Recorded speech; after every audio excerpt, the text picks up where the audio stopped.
एकमाठ गुणा किंचूड़ाचरम देहि दो सिद्धा लो यज्ञदाड़िचा उपादव ये ही संजुत्ता। बोलो शांतिनाथ भगवान की जय। परम पूज्य आचार्य श्री विशुद्ध सागर जी महाराज की जय। परम पूज्य मुनि श्री सुप्रभ सागर जी महाराज की जय। परम पूज्य मुनि श्री प्रणत सागर जी महाराज की जय। परम पूज्य मुनि श्री सौम्य सागर जी महाराज की जय। परम पूज्य आर्का माता जी की जय।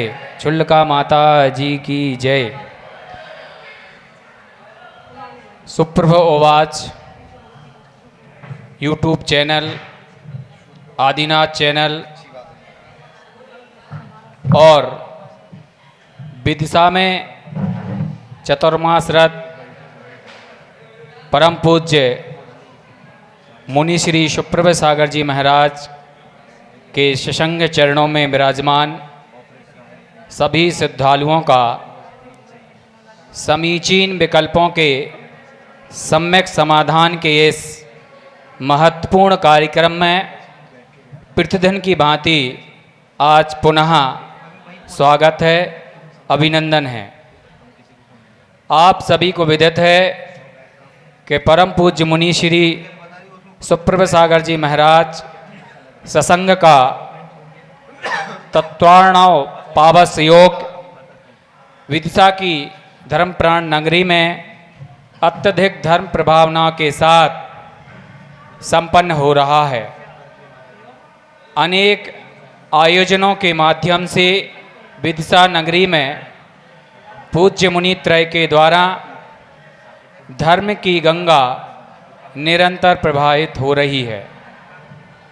सम्यक समाधान के इस कार्यक्रम में पूरे भारतवर्ष में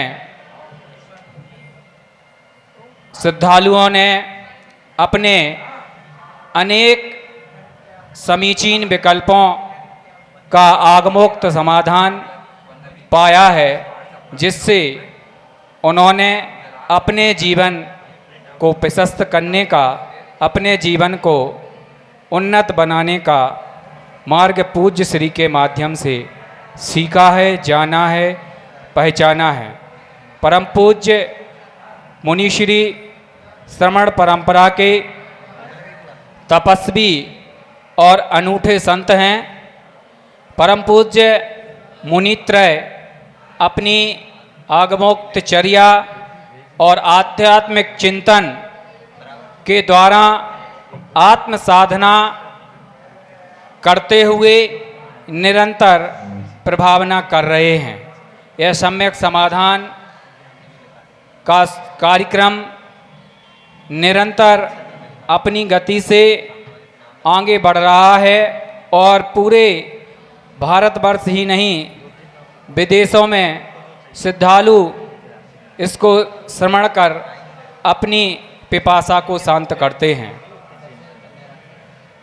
आज हम सम्यक समाधान के इस कार्यक्रम से पुनः जुड़ते हैं और ऑनलाइन तथा यहाँ उपस्थित श्रद्धालुओं के द्वारा जो समीचीन विकल्प यहाँ प्रस्तुत किए जाएंगे, पूज्य श्री के समक्ष रखे जाएंगे, उस कार्यक्रम को विधिवत संचालित करने के लिए मैं संघस्थ परम पूज्य मुनि श्री प्रणत सागर जी महाराज के चरणों में अपनी ओर से, आप सबकी ओर से और ऑनलाइन जुड़े हुए सभी श्रद्धालुओं की ओर से मुनि श्री के चरणों में कोटसा नमोस्तु पूर्वक इस कार्यक्रम को गति प्रदान का निवेदन के साथ पूज्य मुनि श्री नमोस्तु नमोस्तु नमोस्तु। ओम नमः सिद्धेभ्यः। नमः श्रीवर्धमानाय निर्धूतकलिलात्मने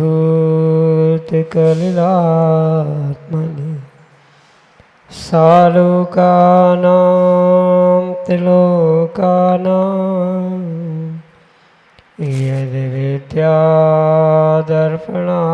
यद्विद्यादर्पणायते यदि विद्यादर्पणायते।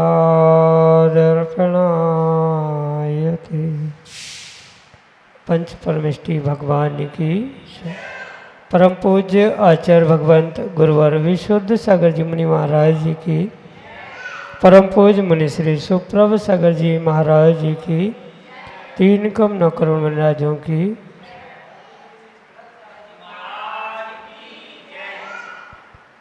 विकल्पों का भंडार, दुख अपार। संसार से होने के लिए पारावार आवश्यक है, विकल्पों में समीचीनता का आधार। सम्यक ज्ञान की वह अनूठी विधा, समीचीन विकल्पों का सम्यक समाधान, जो कि हम सभी प्रतिदिन परम पूज्य आचार्य भगवंत गुरुवर विशुद्ध सागर जी महाराज के मंगल सुभाषित से, उन्हीं के सुयोग से परम पूज्य मुनि श्री सुप्रभ सागर जी महाराज के मुखारविंद से प्राप्त कर रहे हैं। वह निर्विकल्पता की प्राप्ति के अनूठी विधा, समीचीन विकल्पों का सम्यक समाधान। प्रारंभ करते हैं।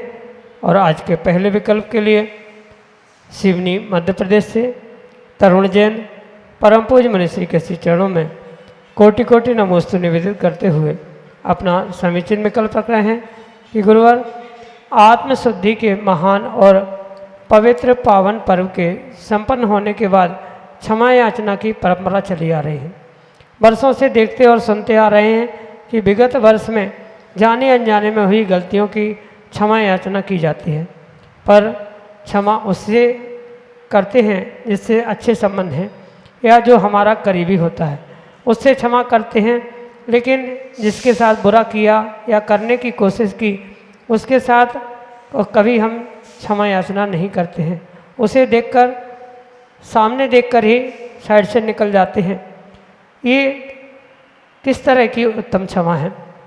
और क्या उत्तम क्षमा जो वीर पुरुषों का सबसे बड़ा गुण होता है, इतने महान शब्द को यूं ही औपचारिकता से कह देना क्या और कहाँ तक उचित है? हमारे समीचीन विकल्प का सम्यक समाधान करने की अनुकंपा करें। नमोस्तु महाराज जी, नमोस्तु। ओम नमः सिद्धेभ्य। परम पूज्य आचार्य भगवान गुरुवर विशुद्ध सागर जी महाराज की, परम पूज्य मुनि श्री सुप्रभ सागर जी महाराज जी की। पर्युषण के उपरांत जो क्षमावाणी का पर्व मनाया जाता है, वह मात्र एक औपचारिकता नहीं है, अपितु वास्तव में जो क्षमा से प्रारंभ होने वाला ये पर्युषण पर्व है, वह उत्तम क्षमा जीवन में भी उतर जाए। जिसकी वाणी से चर्चा की जा रही है, उस वाणी की चर्चा तक ही उत्तम क्षमा सीमित न रहे, अपितु चर्या में भी, जीवन में भी वह उत्तम क्षमा प्राप्त हो। वास्तविकता में यही अभिप्राय लेकर क्षमावाणी होती है। पर वर्तमान में जो मात्र आधुनिक युग आदि के निमित्त से एक फॉर्मेलिटी, औपचारिकता के रूप में धर्म किया जा रहा है, वह किसी भी प्रकार से उचित नहीं। मात्र उत्तम क्षमा ही नहीं, अपितु पर्युषण पर्व हो, जितने भी बड़े छोटे व्रत नियम आदि क्यों ना हो, वह मात्र एक फॉर्मेलिटी के रूप में ही वर्तमान में प्राप्त होते। वहाँ एक मात्र औपचारिकता बची है, चाहे भगवान का अभिषेक पूजन हो, पर्युषण पर्व मनाना हो, या इतना ही नहीं क्षमावाणी आदि हो, ये सब कुछ मात्र एक औपचारिकता के रूप में ही प्राप्त हुआ है। ये काल और काल में जन्मने वाले उन खोटे अभिप्राय वाले जीवों का ही कार्य सामने आता है। इसलिए ये अवश्य समझे कि वहाँ मात्र क्षमा वाणी का अर्थ एक दूसरे से सॉरी कह देना, विगत दिनों में क्षमा मांग लेना, ऐसा मात्र नहीं है, अपितु जिनके साथ आपने कोई वैरभाव रखा है, जिनके प्रति क्रोध प्रकट हुआ है, उनको क्षमा करते हुए आप अपने आप से और उनसे भी क्षमा की याचना कर लेना, वास्तव में यही उस क्षमावाणी पर्व का उद्देश्य हुआ करता है। जैसे कि आचार्यों ने श्लोक में लिखा है, खम्मामि सर्व जीवाणाम सव्य जीवा खम्मन्तु मे, यानी मैं सबको क्षमा करता हूँ और सभी मेरे लिए क्षमा करे, तो ही वास्तव में वह उत्तम क्षमा के रूप में क्षमावाणी मानी जा सकती है। मात्र फॉर्मेलिटी के रूप में हाथ जोड़कर सॉरी कहना, क्षमा मांगना, विगत दिनों की आलोचना करना, जिनसे कोई लेना देना ही नहीं था, मतलब जिनसे कभी लड़ाई हुई ही नहीं थी, ऐसे उन बातों से ऐसे उन जीवों से चर्चा कर लेना, क्षमा याचना करना, ये किसी भी प्रकार से उचित नहीं है। ये एक फॉर्मेलिटी है, पर ये भी अगर कर रहा है तो कभी ना कभी जीवन में क्षमा धारण करने की संभावना है। दूसरे पक्ष को भी इसी प्रकार से हम समझे। अगर क्वचित कदाचित किसी से लड़ाई नहीं भी हुई है और उनसे भी आप क्षमा याचना कर रहे हो, क्षमा की भावना रख रहे हो, वो भी कथनचित ठीक है, क्योंकि अगर वो भी करना बंद कर देंगे तो क्षमा और क्षमा की भावना आदि आदि सब कुछ धर्म नष्ट ही हो जाएगा, समाप्त ही हो जाएगा। इसलिए दोनों बातों को समझना आवश्यक है। उत्कृष्ट बात तो यही है, जिनसे लड़े हैं, जिनसे आपने वैर भाव रखा है, कसाय परिणाम किए हैं, उनसे क्षमा याचना करते हैं, उन्हें क्षमा करना, ये सर्वोत्कृष्ट क्षमावाणी का कार्य है। वो नहीं हो रहा है तो कम से कम जितनी फॉर्मेलिटी के रूप में, औपचारिकता के रूप में भी उत्तम क्षमा, तस्मिच्छामि दुक्कडम, क्षमावाणी आदि मनाई जा रही है, वो भी मन करना ना छोड़ने की आवश्यकता नहीं है। अगर छोड़ दिया जाए तो आने वाले समय में कभी मिलने का या वास्तविकता में उस क्षमावाणी को प्राप्त करने का कोई सौभाग्य या कोई अवसर मिलने वाला नहीं है। इसलिए उत्कृष्ट बात तो भावों के साथ जिनसे गलती हुई है, जिनके निमित्त से हुई है, उनको क्षमा करते क्षमा याचना करने की है। और वो नहीं हो रही तो कम से कम व्यवहारिकता निभाते हुए जो कार्य चल रहा है वर्तमान में वो चलता रहे, वह बंद ना हो, यही समझने की आवश्यकता है, जिससे आने वाले समय में वह कभी ना कभी सुधार करते हुए वास्तविक क्षमावाणी होने की, क्षमा उत्तम क्षमा धारण करने की संभावना है। यही आपके लिए सम्यक समाधान। स्मिता गोरे दुबई से महाराज श्री के चरणों में बारंबार नमोस्तु निवेदित करते हुए अपना समीचीन विकल्प रख रहे हैं कि महाराज जी, जो जाप करने की सोने की माला है उसे गले में पहन सकते हैं क्या? हमारे समीचीन विकल्प का सम्यक समाधान करने की अनुकंपा करें। नमोस्तु महाराज जी, नमोस्तु। श्रावकों के लिए उत्कृष्ट धातु आदि के माध्यम से जाप करना, माला करना, इसमें किसी भी प्रकार से कोई दोष नहीं, पर जिसके द्वारा मंत्रों की आराधना की जाती है, मंत्र जाप किए जाते हैं, उनको गले में पहनना ये आगम के परिप्रेक्ष्य में उचित नहीं है। भले ही वह सोने की है, हीरों की है या उत्कृष्ट सामग्री की बहुत बेशकीमती भी क्यों ना है, पर फिर भी गले में पहनने से कहीं न कहीं उसका अभिनय अवश्य ही होता है। गले में जहाँ पहना जाता है वहाँ पसीने का बहना, सम्मूर्छन जीवों का उत्पन्न होना, ये स्वाभाविक क्रिया मनुष्य के शरीरजन्य कार्यों से होती ही रहती। इसलिए जो भी माला सोने की ही नहीं, अन्य भी धागे की हो, चांदी की हो, स्फटिक आदि की हो, हीरे आदि की भी क्यों ना, गले में पहनने से पूर्ण रूप से वह अशुद्ध ही होती है। जिस मणियों के द्वारा, मोतियों के द्वारा, माला के द्वारा आप विशेष रूप से मंत्र साधना कर रहे हैं, वह मंत्र साधना जो उस मणियों के माध्यम से ऊर्जावान मणियों को, माला को बना रही है, उसको गले में पहना और उसमें जो पसीने से उसकी अभिनय हुई है, उसका नियम से दोष आपको लगेगा। इसलिए ये पूर्ण रूप से पुरुषार्थ करे, प्रयास करे कि किसी भी प्रकार से वह माला गले में ना पहने। उसके लिए व्यवस्थित कोई डिब्बी या कोई स्थान ऐसा हो जहाँ उस माला को आप रख सकते हैं। सुरक्षा ही करनी है तो सुरक्षित रखने की और भी बहुत सारी विधियाँ हो सकती है, पर शरीर में उसे पहनने से कहीं ना कहीं जो मंत्रों के द्वारा आराधित किए गई वह माला है, उसकी अभिनय होगी। एक एक अक्षर जो बीजाक्षर के रूप में अंकित करते हुए उस पाषाण से परमात्मा बनाया जाता है, तो वह मंत्र से फेरी गई माला, मोती, मणि भी अपने आप पवित्र और पूज्य हो जाते हैं। तो उनकी गले में पहनकर पसीना आदि से छपने से, सम्मूर्छन जीवों की विराधना आदि होने से कहीं न कहीं माला की और मंत्र की भी आसाधना होने की संभावना है। इसलिए ऐसा कार्य करना आगम के परिप्रेक्ष्य में उचित नहीं है। यही आपके लिए सम्यक समाधान। राजेश जैन, दीनदयाल नगर, झांसी, उत्तर प्रदेश से महाराज श्री के चरणों में बारंबार नमोस्तु निवेदित करते हुए अपना समीचीन विकल्प रख रहे हैं कि महाराज जी, शमशान में जाने का कितना सूतक लगता है? दूसरे दिन अभिषेक पूजन कर सकते हैं या नहीं? हमारे समीचीन विकल्प का सम्यक समाधान करने की अनुकंपा करें। नमोस्तु महाराज जी, नमोस्तु। स्मशान में अंतिम संस्कार करने के लिए जब परिजन या किसी परिचित लोगों के निमित्त से आप पहुंचते हो, वहाँ पूर्ण रूप से आगम की अपेक्षा से 24 घंटे का ही सूतक हुआ करता है। जो कुटुंबीजनों का अंतिम संस्कार अगर होता है तो वहाँ तो पीढ़ी के अनुसार 13 दिन का या उससे आधा जो भी पीढ़ीजन्य सूतक कहा जाता है उसकी व्यवस्था है। पर जो परिवारजन के अलावा, कुटुंबीजनों के अलावा जो अन्य किसी व्यक्ति के पहचान आदि लोगों के यहाँ संस्कारों को शमशान आदि में जाया जाता है, वहाँ पूर्ण रूप से 24 घंटे का सूतक ही आगम में वर्णित किया गया है।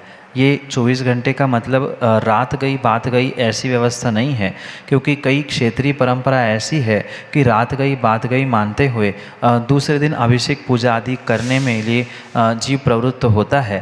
पर ये क्षेत्रीय परंपरा हो सकती है, सामाजिक व्यवस्था हो सकती है, स्थानीय परंपरा हो सकती है, पर आगम की परंपरा और आगम की व्यवस्था 24 घंटे की ही है। 24 घंटे का मतलब 12-1 बजे आप किसी को दाह लगाने, अग्नि संस्कार करने के लिए पहुँचे हैं तो 24 घंटा यानी दूसरे दिन के 12-1 बजे तक वह पूर्ण रूप से सूतक माना जाता है। भले ही आप स्नान करें दूसरे दिन उठे, पर फिर भी आगम की तो यही व्यवस्था है। 24 घंटे मतलब संस्कार करके वापस आने के बाद, स्नान के बाद जो समय है उसे 24 घंटे गिनना आवश्यक है। हाँ, क्षेत्रीय परंपरा के अनुसार कई स्थानों में ये देखने में आता है, रात गई बात गई दूसरे दिन उठकर अभिषेक पूजा की जाती है, पर आगम के परिप्रेक्ष्य में ये योग्य कार्य नहीं है।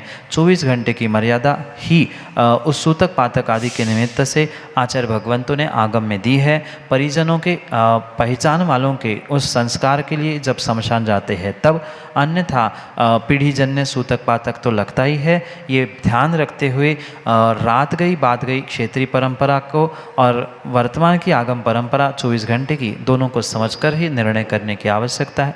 यही आपके लिए सम्यक समझ। सीमा जैन, विदिशा मध्य प्रदेश से, अगले समीचीन विकल्प के लिए। मुनिश्री, किस कर्म के उदय से ज्ञान का क्षय होता है? वर्तमान में जीवों का जो ज्ञान होता है वह पूर्ण रूप से कर्मों के क्षयोपक्षम के निमित्त से ही होता है।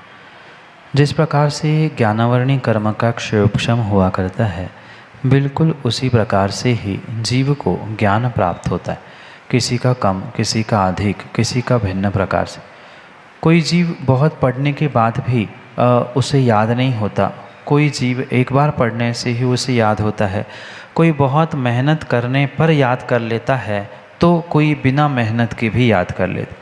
ये पूर्ण रूप से जो जीव की ज्ञान की परिणति हो रही है, ये मात्र और मात्र ज्ञानावरणी कर्म के क्षयोपक्षम से ही होती है। क्षयोपक्षम का अर्थ ही होता है कुछ अंशों में क्षय होना, नष्ट होना, कुछ अंशों में उदय को प्राप्त होना आदि रूप वह क्षयोपक्षम कहा जाता है।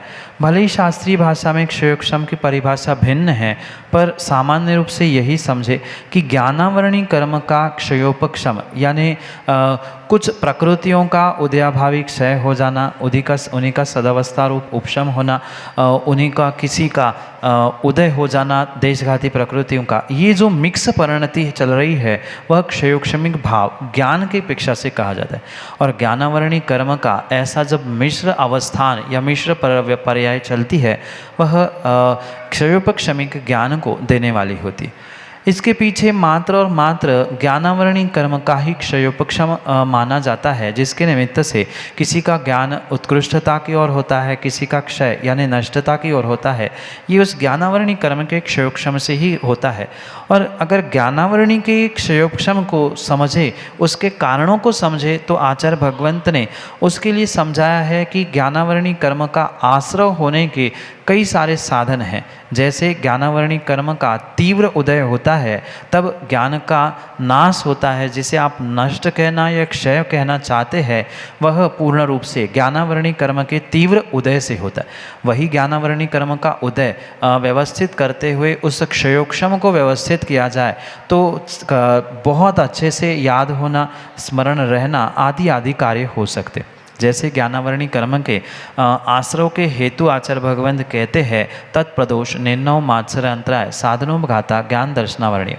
इस प्रकार से सूत्र देते हुए तत्वार्थ सूत्र में उमास्वामी भगवान स्पष्ट रूप से कहना चाहते हैं कि ज्ञानावरणी कर्म जो प्राप्त हो रहा है वह अगर तीव्र ऐसे कारणों से, मतलब किसी के सच्चे ज्ञान में दोष लगा लेना, ज्ञान के जो उपकरण हैं उसका दुरुपयोग कर लेना, उसकी आसाधना कर लेना, साथ में दूसरे के ज्ञान की निंदा करते हुए दूसरे के ज्ञान के प्रति, दूसरे के प्रति ईर्ष्या कर लेना, वो बहुत पड़ता है, उसका ज्ञान ऐसा है आदि जो भी ज्ञान के प्रति आपने ईर्ष्या भाव रखे हैं, द्वेष भाव रखे हैं, ज्ञान के साधन ज्ञानी जीव इनकी आसाधना अभिनय की है, तो नियम से आपके लिए ज्ञानावरणी कर्म का तीव्र उदय प्राप्त होगा। और ज्ञानावरणी कर्म के तीव्र उदय से ही ज्ञान पे आवरण होता है, जिसे आपकी भाषा में आप ज्ञान का क्षय या ज्ञान नष्ट होना कहना चाहते हैं, वह ज्ञानावरणी कर्म के निमित्त से होता है। और ज्ञानावरणी कर्म के उदय के लिए, आश्रवबंध के लिए ये साधन हमने समझे प्रदोष, निर्णव, मात्सर्य, अंतराय, साधनोपघात। हमने जहाँ से पढ़ा है उसे ढाक लेना, गुरु का नाम, ग्रंथ का नाम छुपा के रख लेना आदि, जो ज्ञानी वास्तव में सम्यक ज्ञानी हैं उनके ज्ञान में, उनकी क्रियाओं में दोष लगा ले रहना आदि आदि अनेक कारणों से ज्ञानावरणी कर्म का आश्रवबंध होता है। उससे वह उदय में आते ही ज्ञान ढक जाता है और ढकने से ही पूर्ण रूप से प्रकट नहीं होता, इसलिए समय पे याद नहीं होना आदि आदि कार्य उन जीवों के साथ घटित होते हुए देखने में आते हैं। यही आपके लिए सम्यक समाधान। खुशबू जैन, विदिशा मध्य प्रदेश से, अगले समीचीन विकल्प के लिए। नमोस्तु महर्षि। महर्षि, मेरा प्रश्न यह है कि पर्युषण पर्व में ही तत्वार्थ सूत्र का वाचन क्यों करते हैं, इसका कोई लाभ है क्या? आप मेरी शंका का समाधान करें। नमोस्तु महर्षि। हमारे जैन धर्म में वर्तमान में कुछ कार्य परंपरागत किए जाते हैं।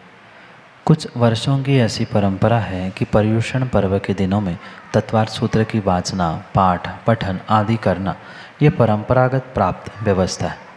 क्योंकि 10 अध्याय है, 10 दिन है, हो सकता है उस कारण से ही ये परंपरा प्रारंभ हुई हो। उसके पीछे भी आचार्य भगवंतों ने अच्छा दृष्टांत उदाहरण देते हुए कहा है कि भले ही आप उपवास, तपस्या, बहिरंग तप कर पाओ नहीं कर पाओ, अगर तत्वार्थ सूत्र का पाठ करते हैं, मन लगाकर, श्रद्धा लगाकर उसको सुनते हैं, उसकी वाचना को सुनते हैं, वाचना को करते हैं, तो नियम से आपके लिए एक उपवास का फल एक बार के पाठ में अवश्य ही मिलता है। इसलिए भले ही बहिरंग साधना रूप हम उपवास कर पाए नहीं कर पाए, पर अंतरंग साधना रूप, अंतरंग तप रूप उस स्वाध्याय को भी करेंगे श्रद्धापूर्वक, वाचना, प्रचना, आमना आदि आदि रूप, उसको दोहराने रूप हो, पाठ पढ़ने रूप हो, या उसकी वाचना धर्मोपदेश रूप आदि हो, सुन रहे हैं, कर रहे हैं, तो नियम से एक उपवास का फल मिलने की संभावना हो सकती है, श्रद्धा अगर है तो। इसलिए इन श्रद्धापूर्वक करने वाले कार्यों के साथ उपवास का फल मिले, कर्मों के निर्जरा हो आदि अभिप्राय को साथ लेते हुए 10 दिन 10 अध्याय इस कारण से हो सकता है ये परंपरा प्रारंभ हुई हो, और इसी परंपरा के माध्यम से 10 लक्षण के 10 दिनों में ये तत्वार्थ सूत्र का पाठ करना, उसकी वाचना करना आदि आदि कार्य देखने में आते हैं। यही आपके लिए सम्यक समझ। श्रीमती संगीता जैन, विदिशा मध्य प्रदेश से, अगले समीचीन विकल्प के लिए। गुरुवर के चरणों में त्रयवार नमोस्तु नमोस्तु नमोस्तु। महाराज जी, मेरा प्रश्न ये है कि गति का बंध कैसे होता है और कब, कहाँ होता है और कौन कौन सी अवस्था में होता है, और हमको कैसे पता चलता है कि गति का बंध हो गया है, उसके कुछ लक्षण भी दिखाई देते हैं। नमोस्तु महाराज। माँ, सबसे पहले तो गतिबंध और आयुबंध इन दोनों के अंतर को समझने की आवश्यकता है। जो नाम कर्म की उत्तर प्रकृति है वह गति के रूप में स्वीकार की जाती है, और आयु ये मूल कर्म की प्रकृति है। आयुबंध जीवन में मात्र 8 मौक़ों पर ही, मतलब 8 में से किसी एक मौके पर ही होता है, जिसे बंध अपकर्षण कहा जाता है। उस आयु के उन 8 बंध अपकर्षण कालों में से किसी एक काल में ही जीव आयु को प्राप्त करता है, और बाकी प्रति समय, प्रति काल वह उस गति को प्राप्त कर सकता है, क्योंकि गति नाम कर्म की उत्तर प्रकृति है।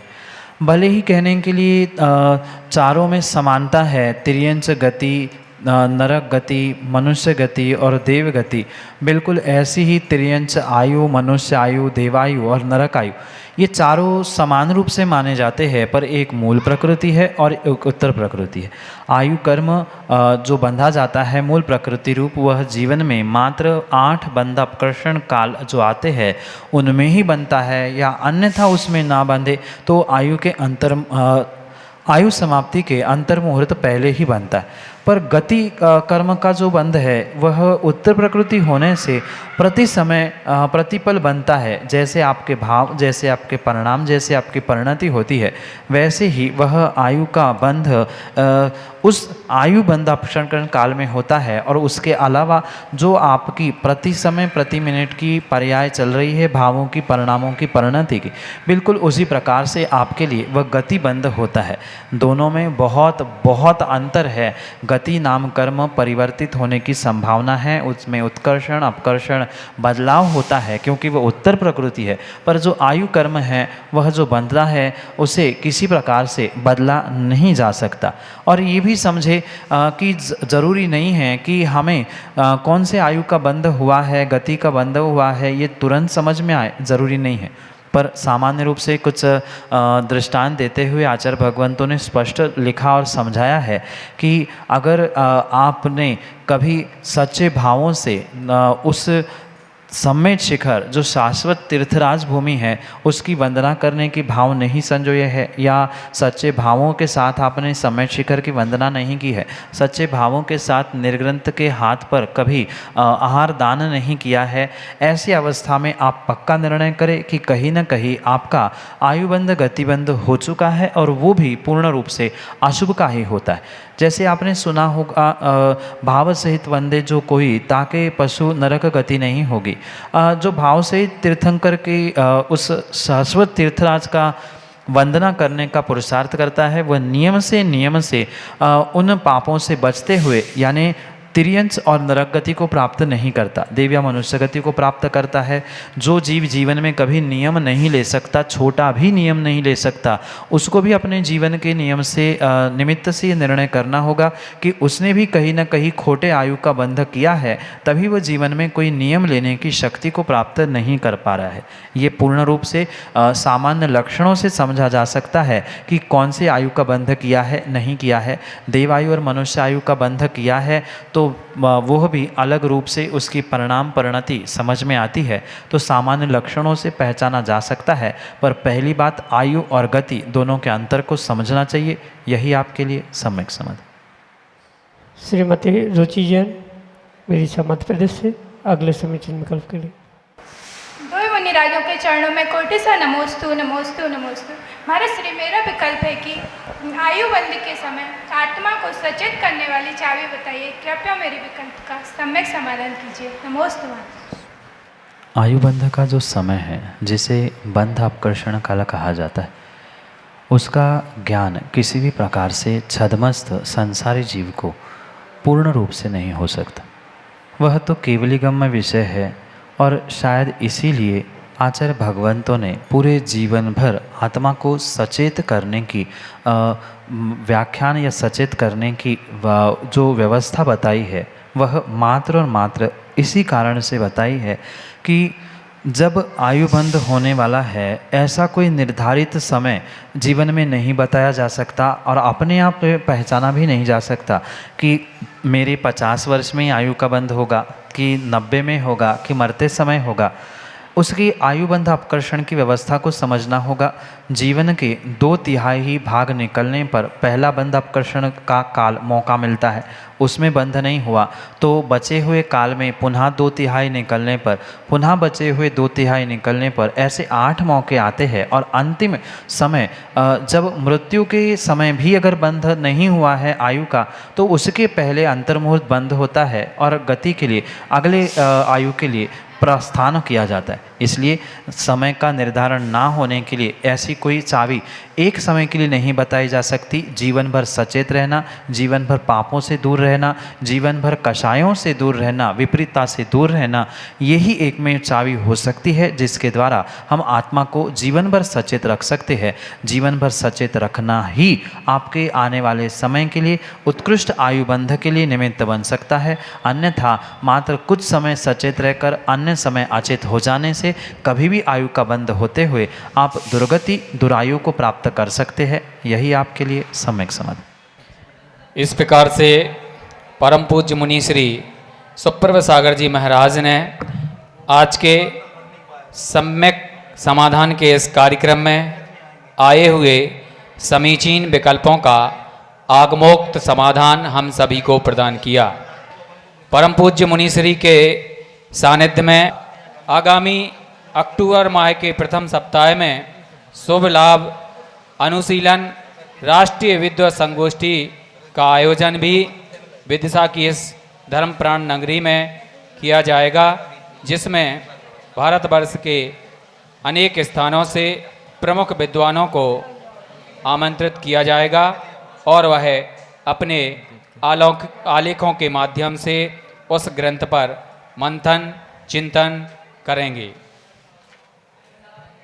आप सभी भी इस महत्वपूर्ण कार्यक्रम की कड़ी से जुड़ सकते हैं।